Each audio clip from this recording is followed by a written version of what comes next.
Hello everyone, I'm Rinku Diman, working as an assistant professor in electrical engineering department at RPIIT Technical and Medical Campus, Karnal.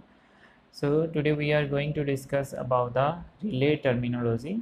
So relay terminology includes the few terms that is very important to understand the operation of relays, or technically these terms are used to operate our relay or to functionality will be clear out by using this relay terminology.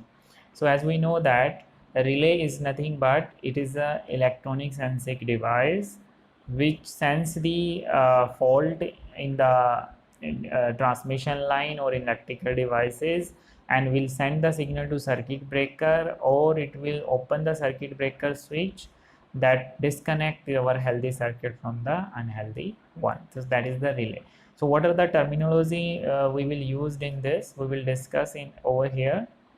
So these are the important terms related to our relay operation. The first one is your operating force or torque. So for the operation of relay, we need some internal operating force or torque will build up over there itself. So the force which tend to close the contact of the relay is known as the operating force or torque. So this is the force only that is responsible to close the relay circuit, right? Then restraining force, it is the torque which oppose the operating torque and tend to prevent the closing of relay contacts. So this is there will be some restraining force also over there when relay contacts trying to get closed. So there will be some kind of internal restoring force that prevent the closing of relay contacts. Then operating or pickup level, so this is nothing but it is the that threshold value of current or voltage above which the relay will close to its contacts. So this is the level of voltage or current above which the relay will get closed. Otherwise, dropout or reset level is nothing but the minimum or below level of your voltage or current, where the relay will open and its contact will return to the normal position. Then flag or target, that flag or target is nothing but it is a device which indicate the operation of relay. So operation of relay relate with like that we are using for overcurrent, or we can say that we are using for impedance matching, or we are using for overload relay, static type. So that is nothing but that is a target of the our equipment that we have to achieve using the relays. The last one is your second last is your burden.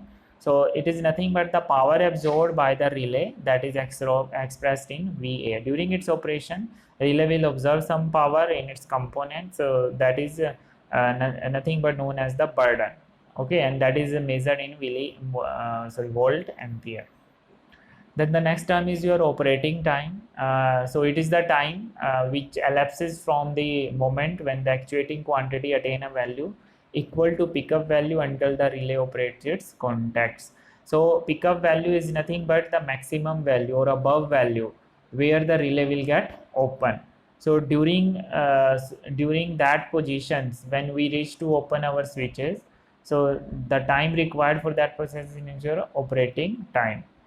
Overreach, so the relay is said to be overreach when it operates for a current which is lower than its setting. So we have to set a current value, or we have to set a voltage value over which the relay will operate safely.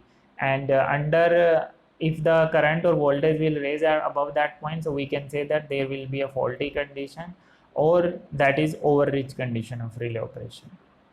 The last one is your current setting. So it is often desirable to adjust the pickup current to any required value. So the pickup value or the value of operation of a relay should be set a particular point. So this is known as the current setting. It is usually done by use of tapping on the relay coil. So the level of this current setting we can be adjusted using the tapping. So in a coil we put the number of tapping over there. So this value can be assigned each tap or expressed in terms of percentage coil. Okay, so that percentage should be the full load of your CT and which relay is associated, and it means above that value which the relay disk gets start rotate and finally close the trip contacts. So whenever there will be a fault on the circuit, then CT will be energized, and CT will be with flow with the overcurrent or short circuit current. The short circuit current will energize the relay coil and which close the trip circuit and finally open the circuit breaker contacts. Okay, so this is all about the terminology or the terms used in the operation of relay. Thank you very much. Stay tuned with us for more videos on relays. Please like and subscribe our channel. Thank you.